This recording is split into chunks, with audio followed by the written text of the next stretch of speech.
Welcome to Horror Makes Us Happy, the podcast where we ask the question, what is it about horror that makes us happy?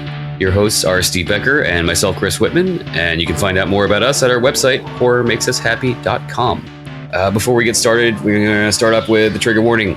We will be talking about horror culture and horror things, which will involve some disturbing nature, like such topics as murder, rape, child abuse, suicide, graphic language, all those things. This is what we talk about here. So this is the warning.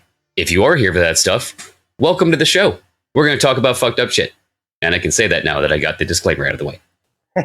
Next up, we're going to be speaking with musician and producer Spider One. And then after that, or possibly before that, who knows, author Sarah Langen. But today, we have the company of author Josh Malerman, best known for such works as Goblin, this little thing called Birdbox you may have heard of, House at the Bottom of Lake. Yes, House at the Bottom of the Lake. I want to make sure I got that right.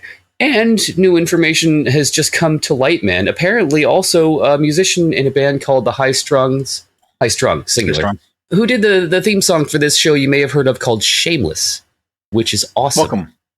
Welcome to the show, Mr. Malerman. Hi. Hello, you two. I'm really excited to be here. Hi. Yeah, good to have you. Pleasure. Sarah Lee Barr? Laura Lee Barr, I think was the one that suggested you.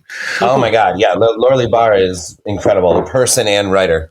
Oh, yeah. Yes. Yeah, she was a great show. So in this interview, we'll be asking 3 sets of questions and then some follow-up questions at the end. The different sections basically touch on your childhood, teenage years, and then adulthood, and we come at it from 3 different directions because sometimes that triggers memories that you'd forgotten. But if there's anything that you don't want to talk about, obviously just say pass and we'll move on. It's not meant to be a therapy session. Actually, before we even get into that, is there anything that you want to give a plug to before we get started? Yeah, sure. My book Daphne comes out in September 20th. And it's actually kind of like it's starting to sound like the perfect novel for this interview, in that Daphne is essentially the embodiment of like a panic attack. So this ghost, this monster Daphne, keeps getting closer and closer in the same way that, a panic attack might. And finally, it's on your shoulders and it's upon you and you can't get out from under it. And so Daphne is essentially... This is reminding you of our podcast. And that is coming out in September. Yep. Cool. So starting with childhood, what are some of your earliest memories of scary things? Well, I know the very first horror movie I ever saw was Twilight Zone, the movie. Oh, nice. And what an introduction, because... Wait, first I feel like I need to say this real fast. So I was outside like playing basketball with my brothers and my cousin, and my uncle comes outside, and I never have asked him, like, what did I say before to elicit this, to inspire him to do this? But he came outside and he was like, when you guys come inside, Josh, there's a movie you got to see. I feel like you will love this. And so we went inside and he puts on Twilight Zone, the movie. And it's the first horror movie I ever saw. And I'll never forget, the room was, a little dark. We were all kind of sitting there. And right away with the opening sequence with the you want to see something scary, the Dan Aykroyd bit. I mean, it was the scariest thing I've ever seen. I was like 10 years old or whatever. But what an intro to the genre, because not only was it anthology, but each segment is so different than the other. We have the societal, statement in the first one. You got the sort of heartwarming kick the can. You got the anything goes, and the most, to me, influential thing I've ever seen from my life, in the Anthony doing anything he wants with his mind to his family, that whole thing in the house. Oh, yeah. And then you got the creature feature with the monster on the airplane. So, I mean, it was literally like a horror. It was like cramming like the history of horror and the elasticity of horror all into like my first experience with horror. And sometimes now people will say, none of your books are the same, or he leaps around like he every book is so different from the last one. And I think to myself, kind of like Twilight Zone the movie. It's kind of like those like segments, how different they are from each other. And so not only is that my first memory of a scary thing, but it had a profound impact on me. Interesting. What else do you remember from childhood in terms of horror stuff? I remember people talking on the playground about movies like Texas Chainsaw Massacre and The Exorcist. And I remember thinking like it was a taboo place to go, to go find those movies and see those movies. I remember seeing Nightmare on Elm. My friend rented Nightmare on Elm Street. Actually, his grandma rented it for us. Hmm. and we watched it in his basement. And he had this theater standee of Hello, Mary Lou, Prom Night 2 down there in the basement. And I mean, it was almost scarier than the movie we were watching. Like, we're watching Nightmare on Elm Street, and over there in the freaking against the brick wall is this like cardboard standee of like a demonic prom queen.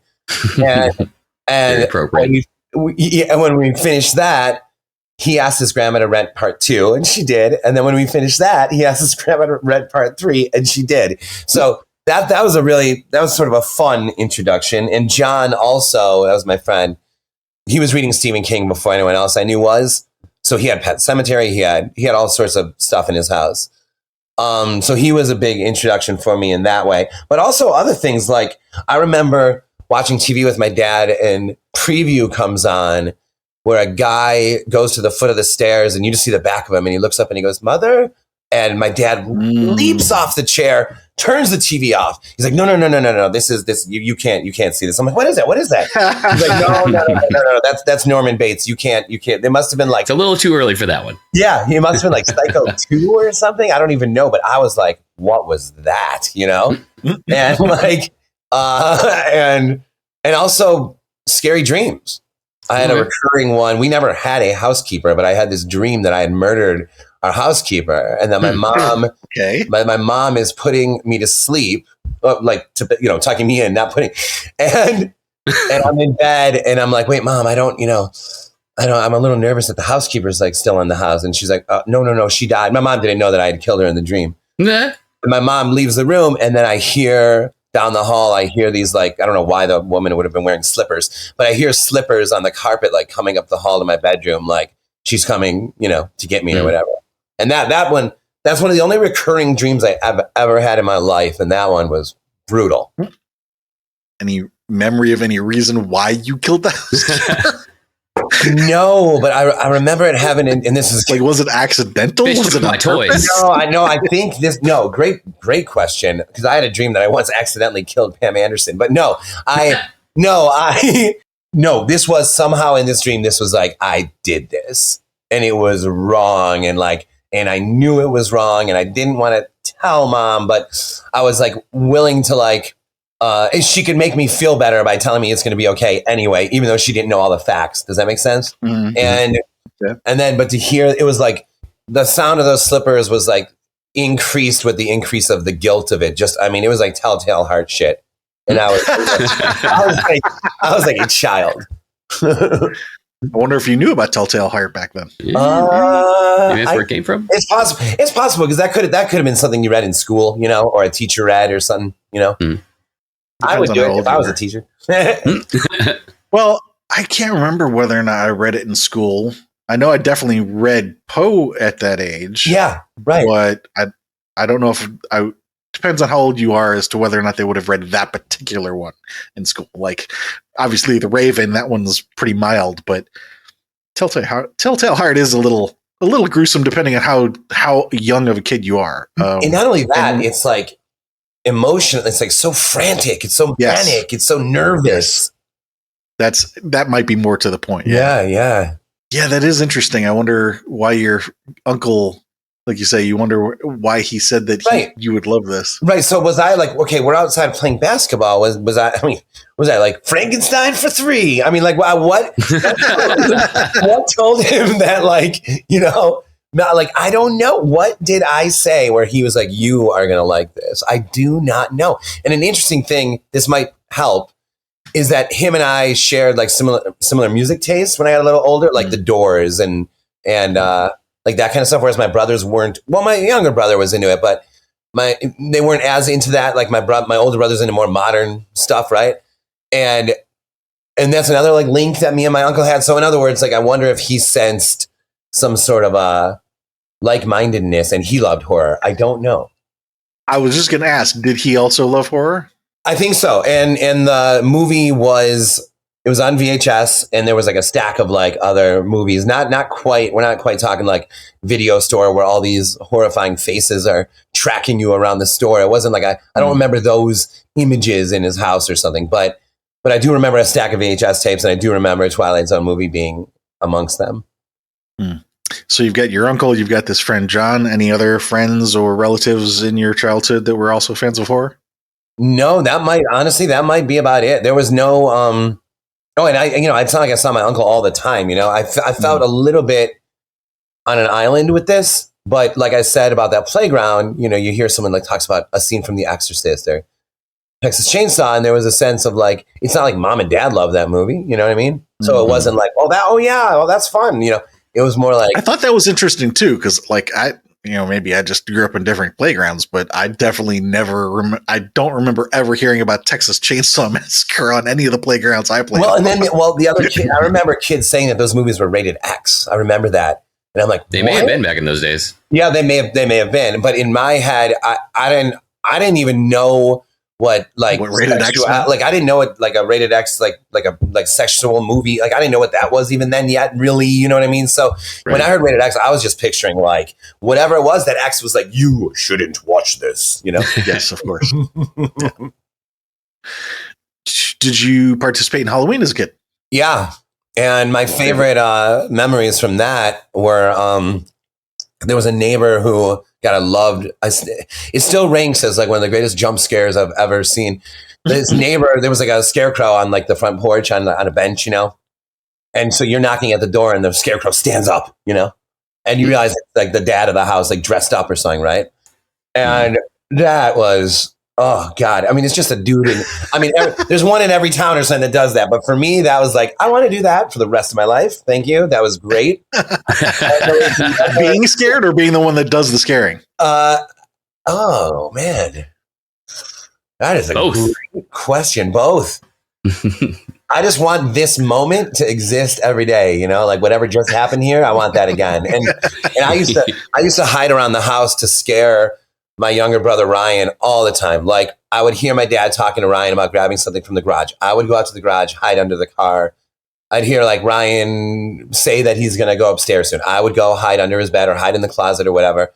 But the interesting thing, and this actually happened to me last night, I wrote on Facebook about this last night, that when you're waiting to scare someone, you can start to get scared yourself. Like, so I'm under you're in the garage, you're under the car, and you're like, it's dark. That's the whole point, right?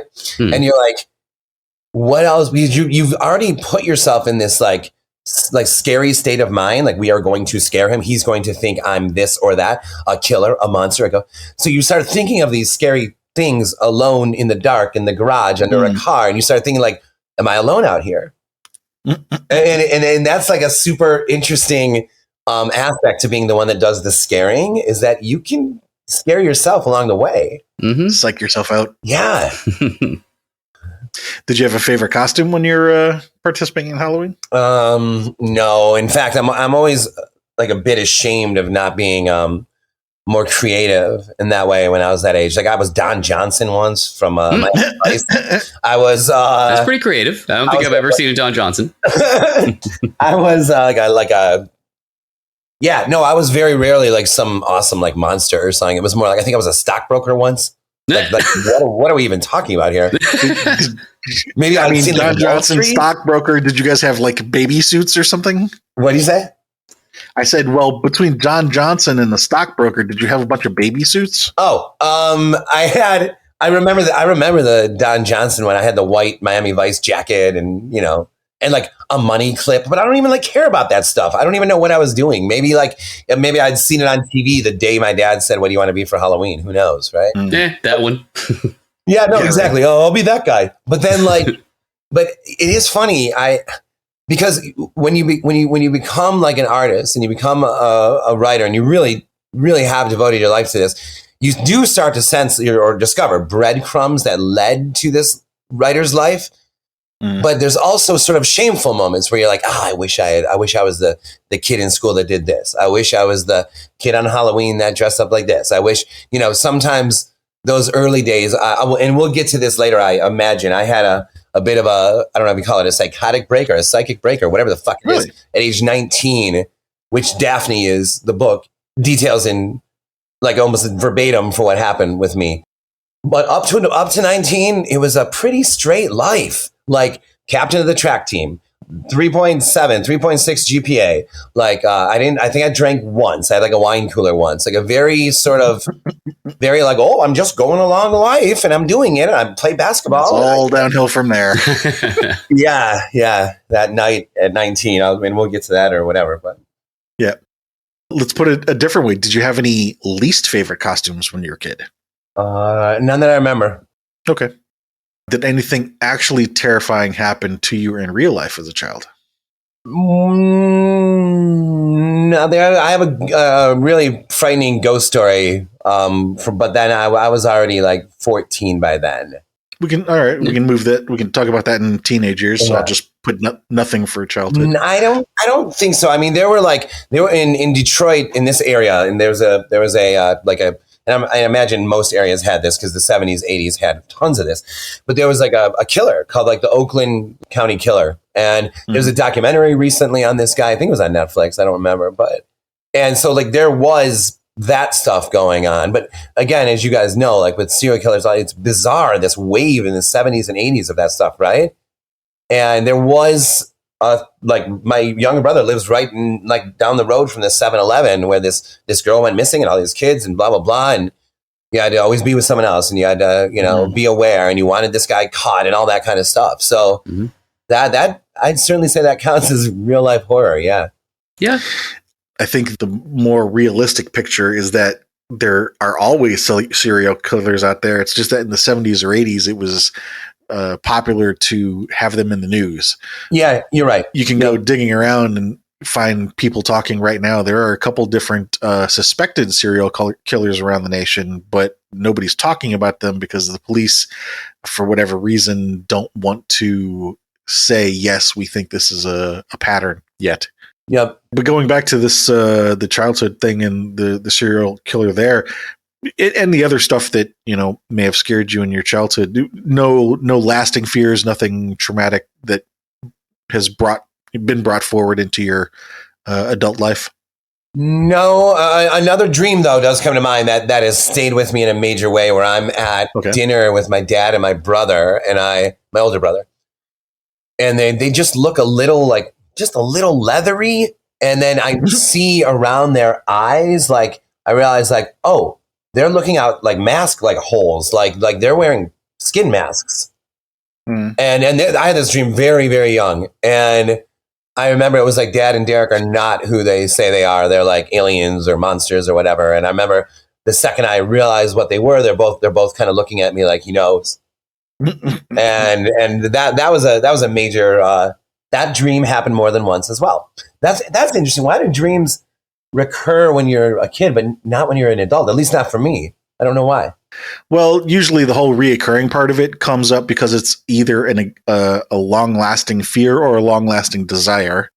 Or people like to say that we are pattern-finding machines. I also like to say that we're also emotion processing machines. And so if you get to a point in your life where you have now learned to process whatever fear, that you were afraid of, then you no longer have a reason to continue fearing it. And then your brain goes, well, I already know how to deal with that, so I don't need to dream about it anymore. That makes a lot of sense. Mm-hmm. And the older we get, the more we learn to deal with things. And so it becomes less common as you get older, unless you have something traumatic happen and that you're struggling to process. Okay, looking back through childhood, and also the one dream that you just mentioned, I mean, that sounds a bit like Texas Chainsaw. So I could definitely understand if you heard about that on the playground and then maybe somebody told you a brief synopsis about what the movie's about, and then you kind of freak out about it, Yeah. Yep. Often when we talk to people, there's like a defining line or not defining, but just a moment in their life where they go from being afraid of horror to saying, okay, now I enjoy this. It sounded like you enjoyed the Twilight Zone movie. It also sounded like that might have been your first experience. So, or at least the first one you remember. So it sounds like pretty much horror has been a positive thing from you from the get-go, or was there a moment before which you were like, no, I was afraid at this point and then happy after this? No, wow, I've never been asked that question ever in my life. That's a great one, man.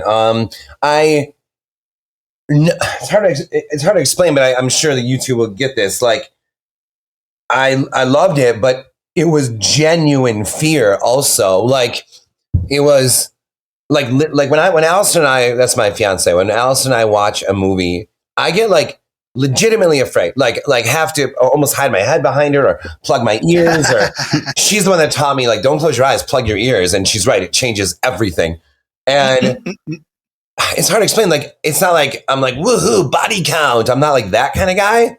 Like, I get like legitimately scared, but I also, for whatever reason, I either love the roller coaster, the spike of that, or in that moment, it feels like a flash of like, what's the phrase? That there's something more to this life, right? Like, it's like the horror of like the Great God Pan, or where you're like, for a minute, just for a second, you glimpse like that there's way more than you thought here. And in that glimpse, there's demons and witches and ghosts and monsters and killers and all this. And that may sound really scary, and it is, but also in a strange way, it's very optimistic, or it's very exciting, because if there is more that we don't know, that implies there could be that we don't know everything about life and living and whatever. And so, and that mystery, I don't know. I'm the kind of guy that I don't want all this shit to end.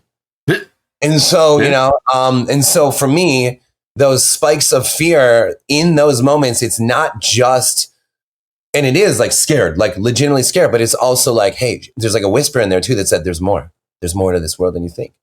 Just really quick, when you mentioned the Greek god Pan, I think you might be making a reference to, and I can't remember if they're the same god in Roman and Greek, but I'm thinking Dionysius. I think it was Dionysius is the one that had like the followers that would party until they were like orgiastic and then tear people apart. Man, is that what you're thinking of? Or? Well, I was talking. First of all, I just want to say that that sounds amazingly fun right now, what you just described. I was talking about the short story, The Great God Pan, which is Arthur Machen, and essentially it's like a mad scientist who operates on a woman to show her like you don't realize that there are monsters, like the reality that's in the room with us, and I'm going to give you this operation where you can see them. So kind of like Buckaroo Banzo. Yeah, remember that? So it's like that sense of like, this is, that glimpse of reality, and of course bizarrely coming from the most unreal place, right? A horror movie. Moving into teenage years. So what were some of the scary stories or books or movies during your teenage years? Oh, I remember Friends. I think John was there again. I thought you were talking about the TV show for a second. Like, that was a terrifying TV show. I agree. Sorry. We watched the Faces of Death videos, and that was just like, that's when I realized, like, oh man, this shit is not for me, this side of this whole equation. But I did feel, and I still do find myself feeling like this silly, like, horror reader and author's like pride of like, I need to see Serbian film. I need to see Funny Games. Yeah, it's badge of honor. You got to do these things. Like this, like silly badge of honor. I need to see Martyrs, right? I have to. I must. But not the remake. But to me, it's always a little silly, because I feel like I'm past that horror as dare phase. I'm past that badge of honor phase. Like I'm like, and I have been for a very long time, and I still find myself, if I hear about a movie, it's like, it's too brutal. Like there's a new one called, I think, Sadness on Shudder. That I see people talking about, like, oh, I had to turn this one off, and I'm like, I bet you I don't have to turn it off. I can do it. It's like, come on, dude. And then, I mean, it's hard to say, because those years, man, I mean, that's where everything started coming in. Like the first real horror novel I read, The Face of Fear by Dean Koontz. A lot of, Stephen King books, and I don't think I read Anne Rice back then. But like, I would go to the bookstore, and anything with a black spine and red letters, I was like, that's it. I want one of these. Emotionally speaking, usually the first three things that pop to mind are the most relevant. So first I've heard Faces of Death, Face of Fear, and you mentioned Stephen King. Would you, if you were to pick one book that comes first to mind, what would that one be? The Shining. Okay. So Faces of Death, you actually said that I guess you kind of weren't into the gore. Or no, it was sort of like Cannibal Holocaust, like they're hitting monkeys over the head and stuff. And I don't know if it's real or not. I've heard since that it's not, but it's just like, I was like, what am I doing? This isn't what I'm here for. I'm not here to just like see like a guy get hit by a train. I'm here for like. Oh, go ahead. Did you experience that at the first time you watched it, or was it like right away? Like my friends, they were all like, "Oh, and I was just kind of like, what am I doing here?" Was it because of the animal cruelty or just general? No, I think it was the animal. To be honest with you, I think it was more than any. Oddly enough, right? More than the people, right? But it's not an uncommon situation. I'm just trying to discern. So, like, you're okay with gore when it relates to humans, just not animals? No, or did the human part of it turn you off too? No, I mean, like, I'm not the kind of guy that I don't go to the website. Did the dog die? You know, like, no, if the dog dies in the movie, I know it's just a movie. You know what I mean, or whatever. I get it. Like, but that one was presented as like. Let me rephrase the question. So, Faces of Death also involves stuff that is supposedly humans dying. Mm-hmm. How did you feel about that stuff? Yeah, I mean, were you okay with that? Just as bad. I really did. Yeah, it was like the whole thing was just like wasn't the scene for me. I want like, you know, I want a tense scene in a funeral home. You know, I don't want to see a guy get hit by a train. Yeah, it does kind of. I mean, I think that was part of the allure of things like Faces of Death and even the turtle scene in Cannibal Holocaust is just this is real. It's taboo. It's not a studio production. But yeah, I mean, there's less entertainment there and more disturbance, so it is harder to watch, and you do find yourself in those situations like, why am I watching this? And that's perfectly understandable. Like I said, I was just trying to define, because if you had said that you're okay with the human death but not with the animal, then that could have been something interesting to dig into. But if you're just saying, no, I don't want to support the negativity at all, that's also fine. Let's talk about Dean Koontz. So Face of Fear, what did you like about that? I loved that it was one setting. It was in like an office building, and and it was like a killer in an office building, and I can't remember exactly if like a man or a woman is working late or whatever. There's a killer, but whatever. Like the killer's in the building with him and her, so it's a cat and mouse thing in this office building. But there are like either accounts of what the killer has done before. It was definitely like it felt definitely like a horror novel, and I was like, oh my God, this whole book is just like in this building. It's not like they go out in the, you know, it's not like in where in The Shining there's the topiary animals or there's the mountain pass to get there, or, you know what I mean? It was like, this is literally just in this building. And not only that, so, you know, a sterile office building, not like an ornate hotel, right?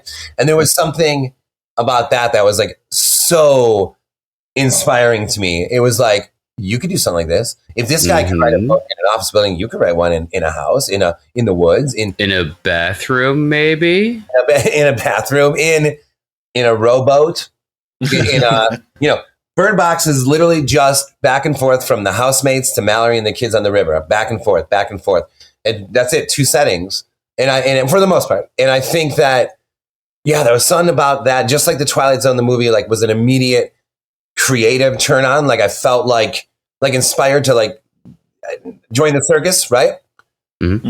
Face of Fear was like one of the first times where it was like, hey man, you could do something small and it could be big.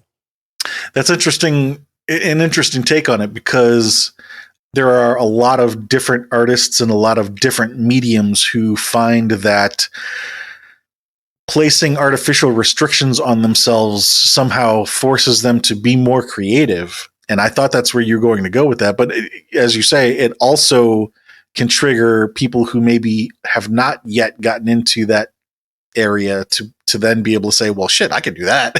Right? Kind of like the Velvet Underground playing, you know, a 3-chord amazing song. And you're like, well, I know E, D, and A. Like, can I play as like the Velvet Underground? And like a lot of people say that, you know, Velvet Underground, more people, or, you know, everyone who listened to the Velvet Underground started a band of their own. And I think with horror, or certain horror authors, Stephen King, Dean Koontz, you know, where it's like there's something, what's the right phrase? It's a different vibe than reading like Dostoevsky or something, right? Well, I don't know. I actually don't feel that way. I feel like inspired by almost anything I read.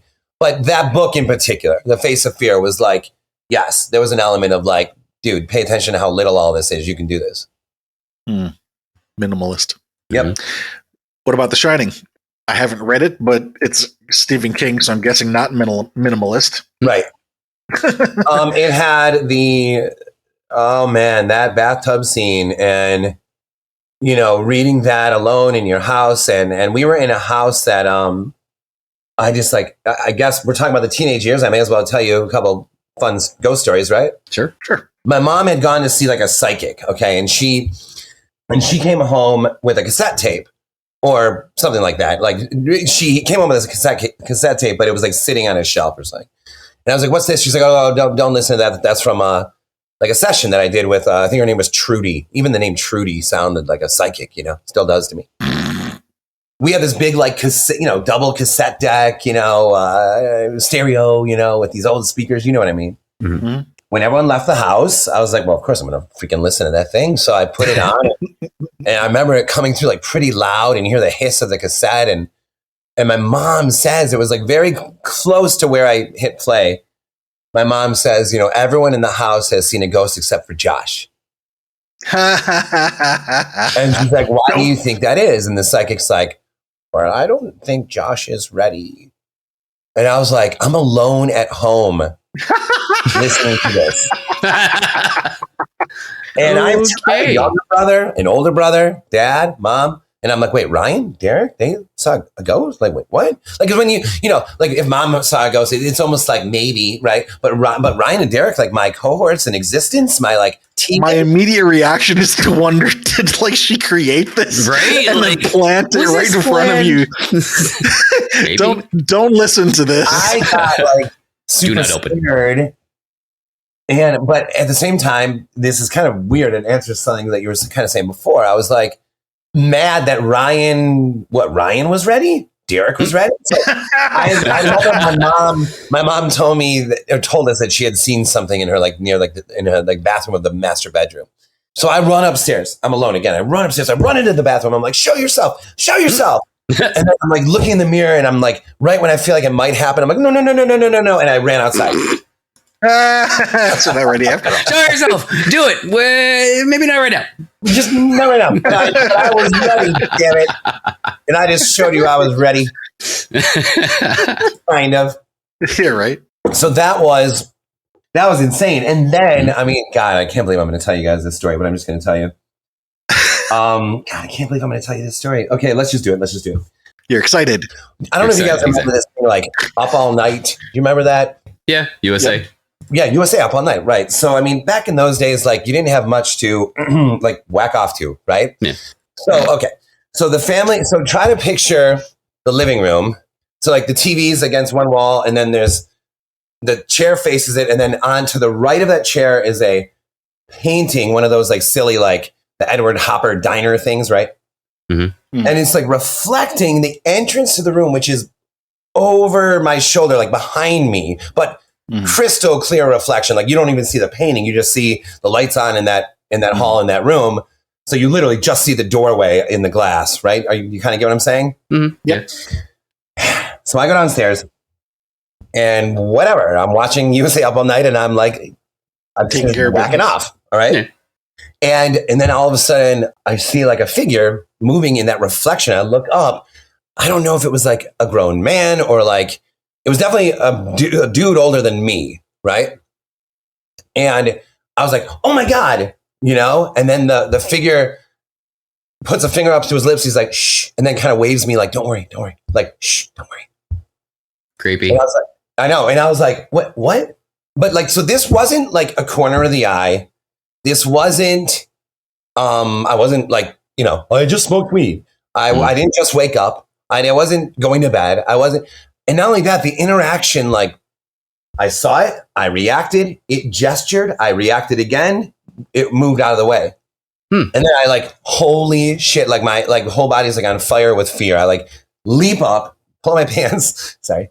And then I like go running into the kitchen. I'm like running there. And not only is no one there, but it's like, it's the silence of no one there, Mm-hmm. Like just nothing. That deafening silence. Yeah, like nothing. No one's like hiding, like there's nowhere to hide, and in the lights bright and blah blah blah, and I'm just like standing there like there's no movement in this house. I run upstairs, I wake up my older brother. Were you just downstairs? He's like, he's totally asleep, like saliva mouth. And to this day I've asked him like, were you downstairs? He's like, no. And like that was the freakiest fucking moment of my life. Yeah. Because it wasn't corner of the eye. Now, here's the thing I feel like it's important to say, especially to two psychologically minded gentlemen, is that I didn't feel guilty about like touching myself. I'm even here talking to you about it now. I didn't feel, I guess I'm a little weirded out, but I didn't feel like what I'm doing is wrong. I wasn't like that worried about, you know what I mean? It wasn't like you got caught or anything, but no, it's just the general situation of you're overtaken by what the fuck is that? Right, exactly. Like that's more important right now. Right. And also if you're masturbating all day, every day, well, then when you see a ghost, you're going to be masturbating. No, never mind. So anyway. So that story, God, it still haunts me, man, because it was like peering around that corner of that entrance and the finger to the lips, like, shh, no, don't worry. But without saying don't worry, just kind of waved his hand. But it was like this gentle gesture of like, no, like, it's okay, stop, like, don't worry. And then gone. And remember, that's on the heels of like a year before hearing that tape that everyone in the house had seen a ghost. Oh, that was before. Wow. Okay. Well, then you would have. No. No. I was saying that was on the heels of like a year before I heard that tape. So. Okay. Got it. Yeah. Okay. Let's see. So let's touch on some of the other questions for teenage years. Did you participate in Halloween? I must have, but I don't really remember what that entails right now. But I must have. Did you maybe like switch from costumes to going to parties instead? It's a common occurrence. Like I said, those teenage years were mostly pretty straight. No, like drinking. But I was hanging out with the runners and that stuff on the cross country team. I don't really have memories of Halloween from those years. Okay. As far as friends or family that were interested in horror, I'm guessing obviously your uncle's still around and this friend John from down the block. Anybody else? Well, John got like less interested, but I think that in a sense, like so did I. Not really. It's hard to say. Like not less interested. It was just other things were happening, like track team and girls, but in my teenage years, I was trying to write short stories and poems and stuff. So keep that in mind. Like we have begun these breadcrumbs of a writer's life, but in terms of other people, no, I didn't have many. I can't even actually think of one because like John, that seemed like for him, it was sort of like the door closed on that period. And my uncle moved to Denver and I've only seen him a handful of times since then. Okay. So diverting into other things in teenage years is also not uncommon. A lot of people have the same thing. Let's talk about this psychotic break you mentioned. That you said that happened in your teenage years? 19. Okay. So again, captain of the track team, this and that. Just a real quick recap. At age 5, I had tried to write a novel and failed. It's still something that bothers me that I didn't finish it. I wish that I had that right now. Then made comic book, but they were really just a character on each page, like a new character each page. Then came like the worst emo poems you've ever heard in your life. Then came legitimate stabs at horror short stories, some of which are kind of cool. This is all while, I'm going to go to the University of Michigan and Michigan State, and I'm going to be like, I don't know, my dad's an accountant. Maybe I'll be an accountant. Maybe I'll be a lawyer. Maybe I'll be, who knows what I'll be, right? Captain of the track team, this and that. Yeah. And at age 19, I was at my mom's house. By now, my parents got divorced when I was 15. And at 19, I'm at my mom's place, and she's not there. She's with this amazing guy, Dave, who she's still married to now.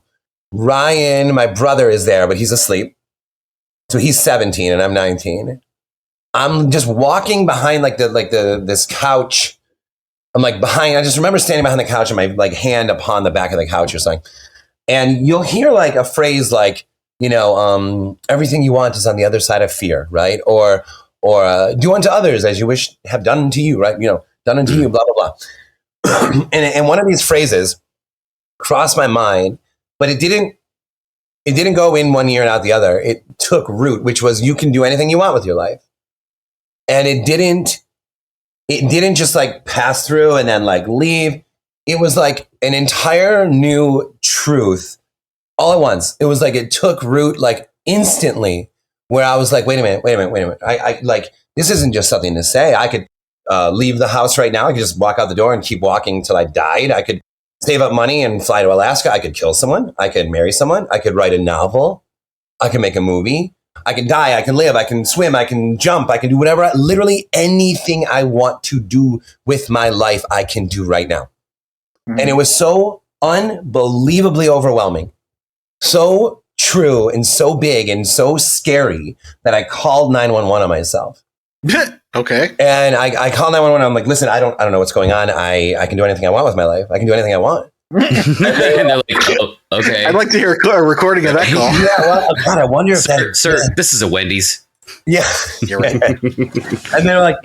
And they were like, wow, are you on drugs? I'm like, no, have you had anything to eat? Right? No, they're like, are you on drugs? I'm like, no, I'm not on drugs. And I'm just like totally having dude, that great God Pan, like the curtain has been parted, and I'm realizing I can do anything. I can be anything. So at 19, I'm standing behind this couch. I call 911. They came to the house. They're all in the living room with me. They're asking me about drugs and other stuff, but they're also a little worried. Maybe this guy's having an episode. I'm sure, right? Right. And they bring me to the doctor, to the hospital. So, and on the whole drive there, I'm sitting there with them, God, you realize, do you guys not do you guys like your job? Because you don't have to do this. You can do anything you want. I'm out of my mind with this truth. And it was truth too soon, too much truth all at once. And by the end of it, I called my mom at one point at Dave's. I was at the hospital. And so she was eventually going to come get me. But the doctor said, I'll never forget this. He goes, I think you're just drinking too much coffee. That's a good diagnosis. It's very professional. And I had kind of quote unquote come down by then a little bit. And even then I was like, no, that's not it, man. No, I just realized I'm going to become a novelist. And it was the doors exploded open. All these breadcrumbs made total sense. Trying to write this book and trying to do this and loving these horror stories and all this, and it all coalesced into this moment. And then I was like, that's it. And then I started trying to write my first novel like a month later. It's interesting because my first thought when you're starting to describe this is I'm like, well, that's not really a psychotic break. It's more just an epiphany. And then you get to the part where you call 911 on yourself. And I'm like, now we're in psychotic break territory. We might be going. That is kind of awesome though. I've never really had such a grandiose reaction to it, but I do occasionally just have that, that existential crisis of, well, if you can do anything, then nothing matters. And what's the point of it all? And, your brain keeps going in that cyclical pattern of that. But to have that, I don't know, maybe the cyclical pattern had a recursive tumble on itself. And that's why you had a break. Yeah. Well, yeah. It doesn't sound like it was recursive for him. It was just wide open. And then you picked one. Yeah. It was all of a sudden just once. It was happily on the path of, good grades, captain of the team, all that stuff that I keep saying. Happily, innocently, naively, even on this path, and then it was the driver of my car pulled over and was like, "Hey, buddy, get out here." What? What? No. Yeah, it was that's really what it felt like. It was like somebody unknown. It was like a Dickens novel. This is your stop. Mysterious benefactor was like, "Hey, buddy, get off the beaten path. There's a whole world for you out here," and it really. And it was the greatest thing that ever happened to me. There's a series of books out there that I only read one of them, but it's called Good to Great. It's a management philosophy, not course, but it's a book about management philosophy. And one of the things in there that they talk about is what's called the hedgehog concept.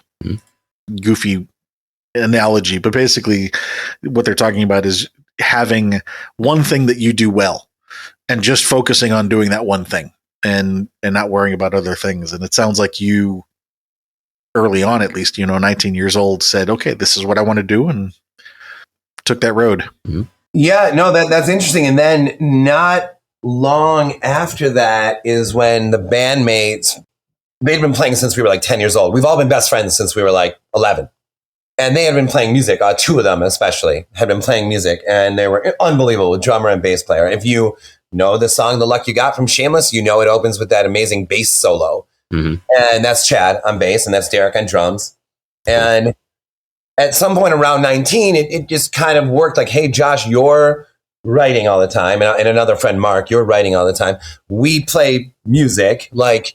Write us some lyrics. Yeah. So Mark, right. So Mark started singing like those terrible emo poems I told you about over Derek playing the drums and me playing an organ that Chad kind of taught me how to play, right? Just like C and G, like ding, ding, ding, ding, ding, right? That kind of stuff. But that was that break. I don't know what else to call it, but that break, that thing, God, that prison break. It almost feels like I escaped, and not that life was bad before that. Just it's hard to explain. There was just so much more that I just didn't know, and I was just starting to discover. And so after that prison break, like the band starts. I try writing my first novel. I don't finish a novel for 10 years, but I try, and I fail at that 4 times or whatever. That's a I guess for the next learning process. And yeah, so like the whole freaking world opens up there, man. Cool. Just out of curiosity, you mentioned one of the bandmates' name is Derek. I think you also said you have a brother named Derek. Yep. Same person? No, not same. Different Derek. Yeah. Yep. Just out of curiosity. Did you have any recurring dreams as a teen? Okay. So I guess moving into adult years then, let's talk about like if you were to pick the top 3 things off the top of your head that affected you as an adult in the horror genre, what would those 3 things be? Okay, well, I know one for sure because I had gone on sort of this bender where I was reading. Remember how Barnes & Noble, maybe they still do, had all those like classics? They sort of like print the classics up and it'll be like Barnes & Noble, Jane Eyre, right? You know what I'm talking about? Mm-hmm. They have that section where it's like the Barnes & Noble books. I think so, yeah. And I was kind of like tearing through all the Barnes & Noble classics, or all the classics. I was tearing through like Virginia Woolf and Hemingway and Faulkner and Fitzgerald and Ralph Ellison, just like barreling through the classics, right? And I almost felt like, because in college, near the end of college at least, I had started to try to write novels, and I felt like I didn't read what I was supposed to have read. And whatever, I moved to New York with the band. I'm in my early 20s in New York, and I'm like, I'm going to read all the books I should have read. And while I'm reading all those, the next classic up was Dracula. Okay. And I read that book, and I was like, it was almost like, oh yeah, like I hadn't been in the horror house in like a few years or something. You know what I mean? Like we were talking the teen years, things were a little like thin that way. And then I was like, oh my God, right, Dracula. It reminded me that you can write a horror novel that's also a classic. We don't have to just write The Blob, right? Which I guess that's a classic too. But you get what I'm saying. Like there was something that was a profound experience reading Dracula. I freaking love that book.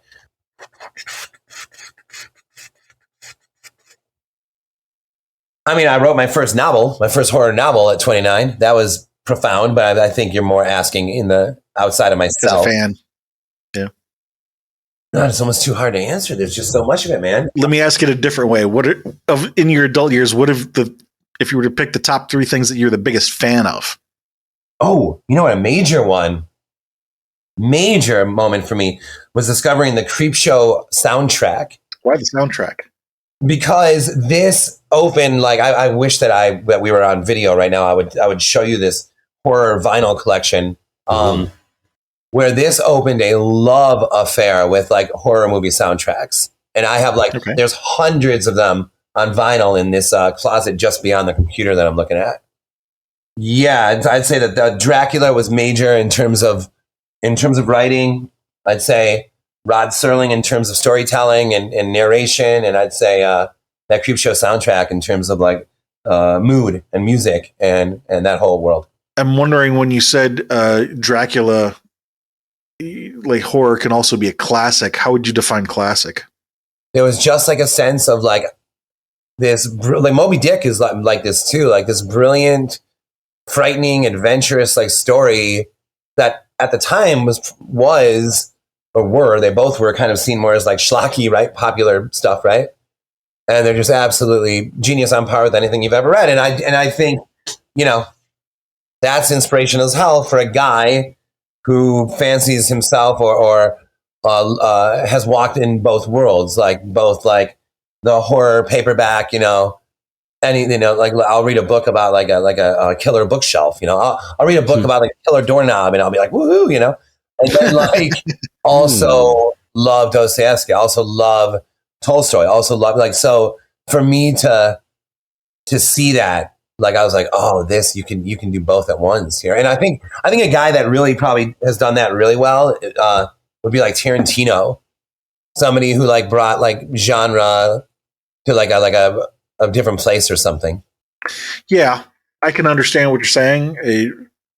One of the things that we've run into in the show in the past is obviously talking with people who are in the business.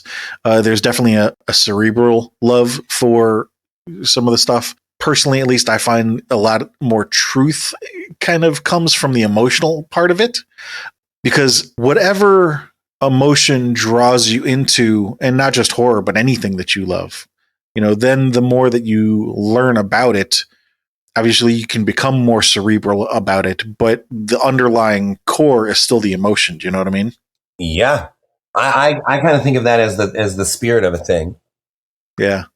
So going back to something you said during the childhood section about how you were both basically terrified and excited at the same time, let's look at it from that point of view. How did Dracula elicit that response for you? It wasn't quite like that. It wasn't like, oh my God, like I'm legitimately like frightened out of my freaking mind. No. And in fact, it kind of takes, books are a little different in that way. I think that the movie, because there's always the threat of something sudden in a movie, right? Mm-hmm. Mm-hmm. And not just sudden, just like sudden, like something maybe you don't want to look at or something. And like, I think books are a little different that way, where it's more like you're kind of like you sink into like the swamp of it, the swamp of horror, like of the genre or something, versus walking down like a hallway in a haunted house or something. It's more like immersive, and you're just kind of like with it, but like obviously, with a book you can just easily, I don't know, it's just different or something. It's like walking down a hall and peeking around a corner. You have to walk down the hall before you can peek around the corner. Yeah. Like you say, I don't want to say there aren't jump scares in books, but it's not exactly the same. Like there can be shocking moments. Yeah. Definitely. Oh, definitely. And when people pull that off in a book, it's like amazing, right? We're all like, oh man, you did that. Like, holy shit. You're like, wow. You almost want to like, it's almost like when bus drivers nod to each other or wave to each other. Like you want to like wave, you want to like wink at the horror author. Like, you did it. Like, you got it. You got it. Well done. Yeah. Yeah. But yeah. Let me ask a different question then. Has there been any horror media in your adult years that have elicited that kind of response? Oh yeah. No, like tons of movies. I scare easy. I think one of the joys of horror for me is this sense of like Arrested Development, where for the duration of the book, for the duration of the film, I am able to believe that this stuff is real. I'm able to like get scared. I scared easy because I'm believing it. And so for me, that comes back to what we were saying before, and the same thing you're talking about right now, that in that scare, there's that suggestion that there's more out there, that there's more after this life. I mean, obviously someone would argue seeing a ghost of any kind is the most optimistic thing ever because it implies there's more. And so I think the Arrested Development and maintaining that Arrested Development, the way that I can almost check that or see if it's still here is through a horror movie. So like, have you lost your youth? Have you lost your childhood wonderment? Put on a scary movie. Let's see. Right. Any recurring dreams as an adult? My dreams have become really bland. I remember one where I'm like just sitting there in this, like sitting on the ground in this like waiting room of a hospital or something, or a doctor's office, let's say. Now I'm just sitting there, just like waiting, just not even nervously, just waiting. And there's like a mom and a child, maybe like in two other chairs, and they're just waiting. And then I wake up, and I'm like, I was talking to someone about this, and I'm like, is it possible that if you're actively attempting to, face your demons and figure yourself out and look into your thoughts and your philosophies, and like we are right now, the three of us talking, if you're actively doing this all day, every day, does it stand to reason that you wouldn't need to in your dreams, and then your dreams would be really freaking boring? Maybe. However, I mean, for example, the one you just talked about, waiting at the doctor's office, and you say, that's it, I'm just waiting. I mean, then the initial question I would ask to that is, okay, well, within, say, 48 hours to 72 hours of that particular dream, was there anything in your life that you were just waiting on, or that you felt you were waiting on? And then we would talk about that. Oh, that's a great, man, you have such good questions. Yeah, that's a great one. Because I do feel often in this sort of holding pattern these days where I'm writing as much as I ever have. And like, here we are talking, but there's like film side stuff, right? Like we're shopping Daphne right now. Okay. We're shopping like the film side, and there's so much like exciting. There are so many exciting elements of this, who we're working with, who the screenwriter is, who we're shopping into, the fact that it's my most recent novel and we're doing this with just so many things that it's almost hard to go like just sally forth into the future without this being settled or resolved first. Right. I will pitch one of my own quotes. Albert Einstein says you can't move faster than the speed of light. I say you can't move faster than the speed of life. Yeah, no, that's a great one. Mm-hmm. I think I needed to hear that right now. Let's see. There was something. Oh, I was going to ask you about the one where you accidentally killed Pamela Anderson. Yeah, what happened there? That one. Did you put her in a burlap sack first? In hindsight, this is going to sound like so like phallic, and then like I feel weird about it. Dreams are often phallic. That makes sense. But like she was like in a car, and I had some long metal pole that I like ran up to the side of the car and like jammed it through the car door, and it went like through her also, like through her like a rib cage or something. Wow. And I was like, oh shit, oh no. And I'm like the kind of person that doesn't know when I'm dreaming. And I was like so freaking worried about her. I was like, oh my God, I'm so sorry. I was just trying to be funny and slam this against the car, and it looks like I've killed you, So Oops. yeah, that was I felt terrible, and I was like super apologetic and horrified. I don't know why. Just the way you said "looks like I've killed you" just makes me think of like somebody saying in a British accent, like "I'm so I was thinking the same sorry, thing. but Yes. I meant to just spear this pole right through the car, and it appears that I've inadvertently killed you. I apologize, My dear. That was amazing. Thank you. Wow. Now I know to use you if we ever need like an English accent, or it's like I'm going to call you. It's an interesting dichotomy, I guess, there, that, like you say, I'm just trying to be funny, but I'm afraid I killed you. Like there's this, you enjoy horror, but like you were saying earlier, it's both at the same time. You've got the fear and the pleasure at the same time. I'm wondering if there's something that happened in your life that maybe just a general fear of people in general, like fear of how the public will respond to what you enjoy. Let's put it that way. Yeah, I was gonna say fear, disapproval. Whoa. Yeah. I absolutely have that. Wow. How the fuck did you get to there? What just happened? Well, I feel like you just pulled a magic trick off. I really do. I feel like you're like, we're going to ask some questions about youth, young manhood, and adulthood. Well, like the description that you gave, you're like, okay, I killed this person, but you're like, I'm sorry, I was just trying to be funny. Like, I didn't mean to hurt you. I like this. Mm-hmm. Wow. Yeah. Yeah. No, I sometimes worry that I'm like way too aware of that. And I would say like the inside, like the writing of the books and whatever, I'm not worried about it. I'm not, what's the right word? I'm not like curbing myself for that. Nothing like that. You just let it flow. Yeah. 100%. But in conversations, I can find myself like being a little bit like not wanting to let someone down, or not wanting to like be perceived like the wrong way or something. Like and when I read a book review and it's like Josh Malerman like does this or something, and I don't, that drives me nuts, because I'm like, no, that's not me. That's not me. Like I don't. So I do have like a fear of being like misrepresented or something. So if someone's like, and this is more in step with what you just said, if someone's like, because people will send me messages all the time, right? They're like, you might be interested in this because you like horror, and it's like a girl killed at a rest stop near here, And I'm like, whoa, dude. Like I'm talking about like ghosts and haunting. Like, no, I'm not interested. I'm like, what do you think? I'm like fascinated by that? No, don't send me that, man. Yeah. It's a broad topic, and not everybody understands an individual's place in it, you know? Yeah. So I guess, But it's more like if it's fictional characters, it's okay, you know?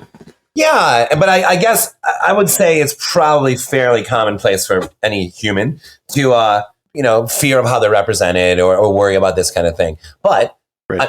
thanks to Birdbox, like I am, a little more in not a public sphere, but it's not like that kind of thing. But thanks to Birdbox, like it's a little like, it's a best-selling novel. And so I do have some sense of like, wait, I don't want to be misrepresented out there.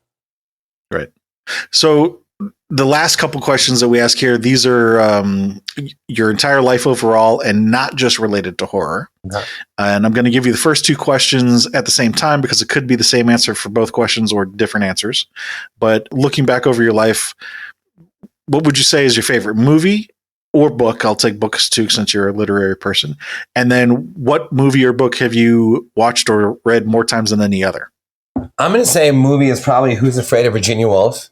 Okay. And I've only read a couple books twice. The Shining was one of them. And I read Absalom by Faulkner twice. And so let's go to movies with that. Oh man, I don't know. I don't even know. I do watch Who's Afraid of Virginia Woolf once a year. So that might actually be the same answer.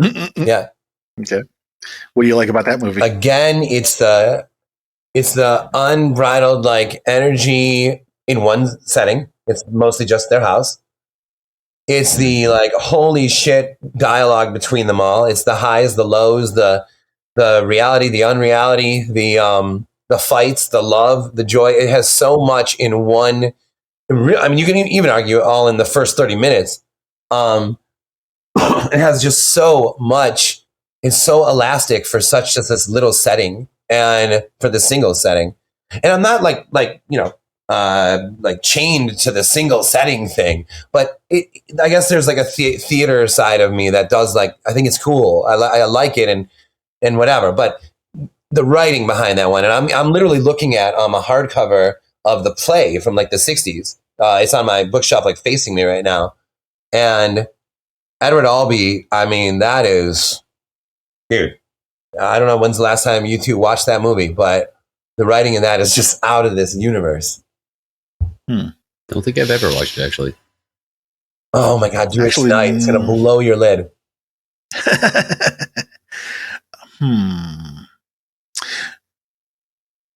Well, all right, let me ask a different question, then maybe we'll come back to that. So do you see any common threads about what kinds of horror you like? Cannibalism, occult, metaphysical, body horror, psychological? Yeah, I mean, it's weird. I really do jump around. Like I love them all. Like I'm kind of like conceit first, like idea first over like subgenre. So if there's like a genius cannibal like idea or a genius like, metaphysical idea or just a holy cow brilliant vampire idea. Okay, let me ask a different question then. Is there a common idea that you find yourself loving over and over again? In my own writing, I see it for sure, which is this sense of almost like the monster off camera, right? So Birdbox, obviously, we never see the creatures. Right. So it's like, everything's off page. I wrote a novel about an exorcism where these two kids are playing, they're like friends. They're always relegated to the basement to play video games. Well, meanwhile, upstairs, there's an exorcism of the house, like this, like builds up to this. And they overhear the whole thing through the basement roof, the basement ceiling, right?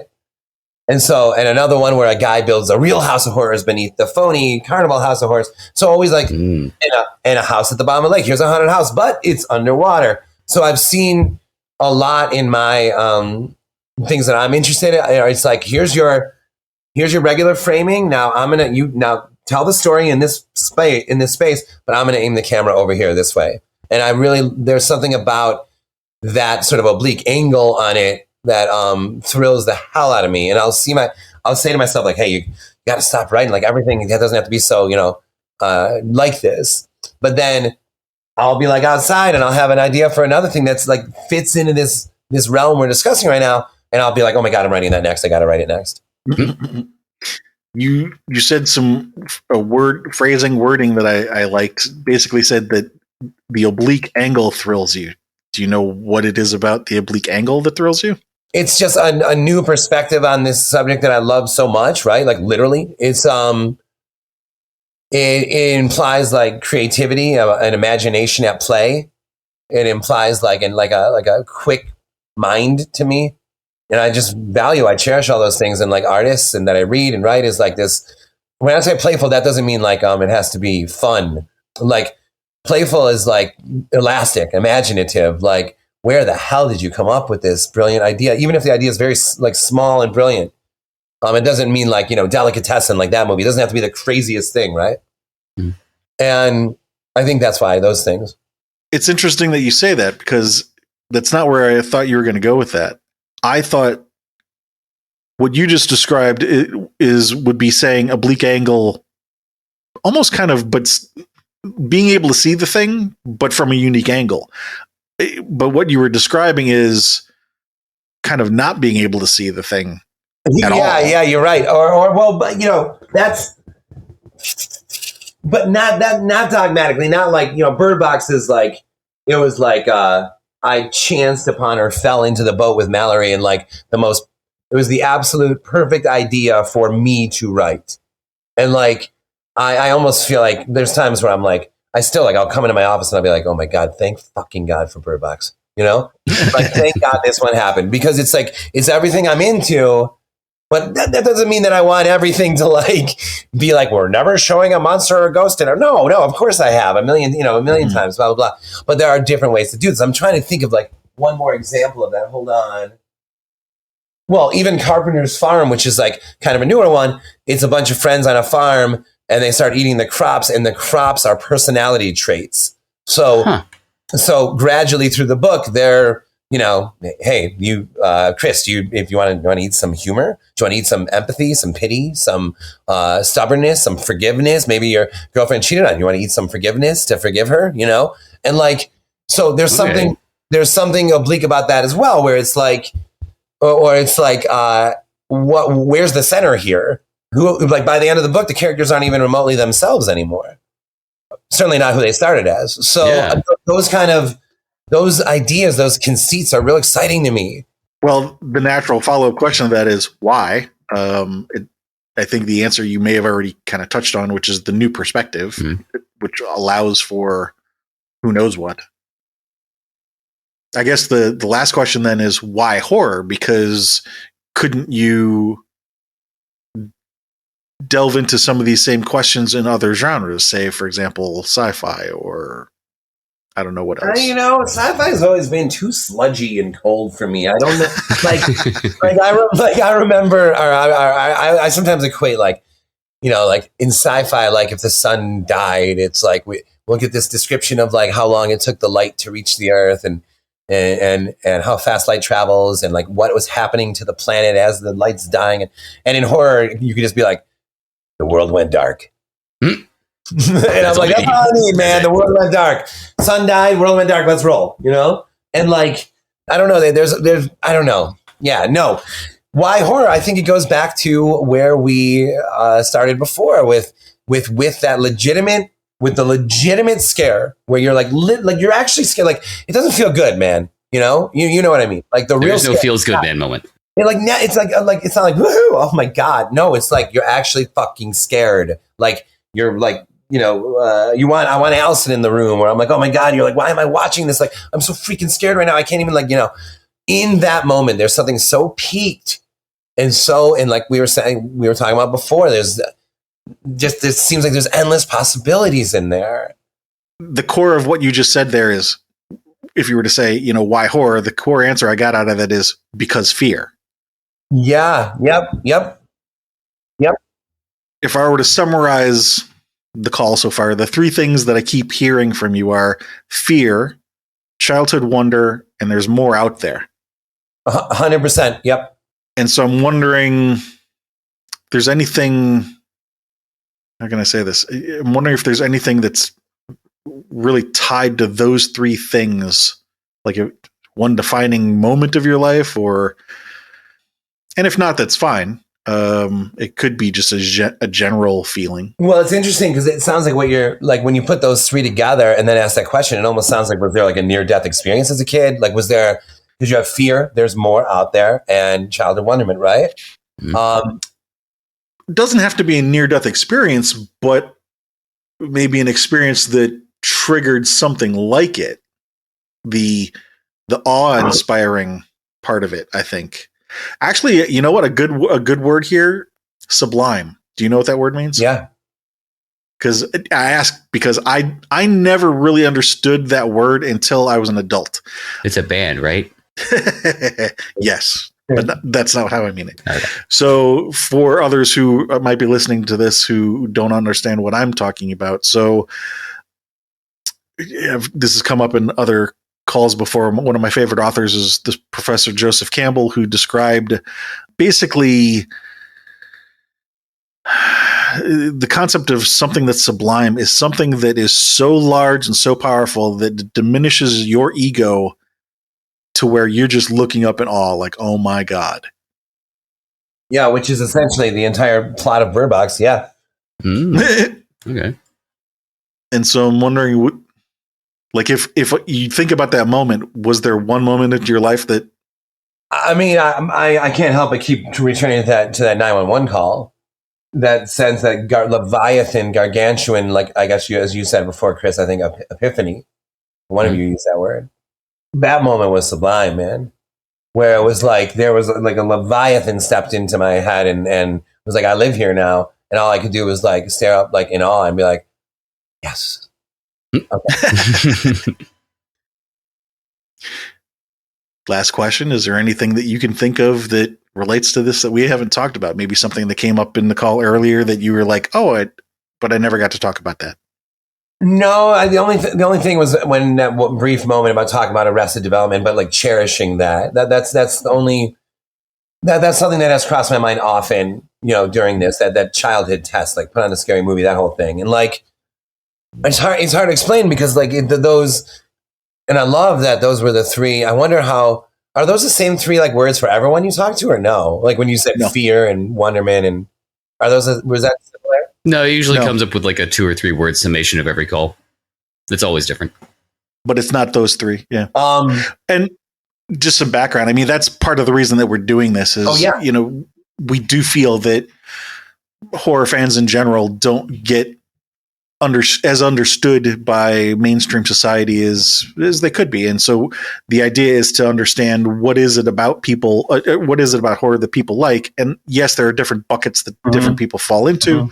And hopefully the more people we interview, we get more data points, and then you start to see patterns and, so you were a mark in this direction. Let's put it that way. Yes. Awesome. Yeah, I don't know. I can't think of anything else that like it was on my mind. Like, I feel like you guys are like really, really good at this. And like anything that I wanted to, or that was coming to mind, you kind of got there before I did almost. I like what you said about coming back to the appreciation though, because the three things I said, fear, childhood, wonder, there's more out there. It does leave out the fact, as you say, the appreciation. You can have a sublime moment, but going back to those moments to appreciate them is, I think, a valuable thing. And as a matter of fact, in a different way, that's actually what I kind of get out of horror. For me, the common subgenre is cosmic horror because it directly touches on exactly that, on the sublime. So that's like Lovecraft, the great god Pan would be like that too. And yeah. Well, thank you for your time. This has been a great call. Oh wow! Yeah, no, that was wonderful. Unless there's something else. That last question, I was like, is there anything else you want to talk about? I just think it's really, really, really, really cool what you guys are doing. Because, like, I would sometimes kind of go off on something because I just have a tendency to do that, like most people do, I suppose. And then you just kind of stay the course. All right, here's another question about your teens. Here's another, and there was like, it's cool. There was like a sense of like. You said it wasn't a therapy session, but there was still a sense of like scientific study that I almost picture like Bill Murray, right? And I'm over here guessing which card you're holding up, and like I think that's really, circle. Really I'm sorry, it's a square. When you brought up those 3 words at the end, I'm over here. You can't see me. I like looked at the screen. I was like, and I pointed at the screen, and I was like, this guy's fucking good. Like that was awesome. That was really, really cool. And I think it's a really super interesting thing that you guys are doing. I've definitely never experienced something like this. And I've done a few podcasts now. This is amazing. we appreciate your appreciation of it. Yeah, right. Yeah, so thank you very much for your time. Thank you to anybody else out there who's listening. If there's somebody that you'd like us to interview, let us know. There's a whole list of people that we'd like to interview on our website, on the episodes page. If you know anybody can get us in touch with any of those people, please do. Just let us know how we're doing. You can support us on Patreon, buy us a coffee, all kinds of stuff. If you like what we're doing, tell a friend.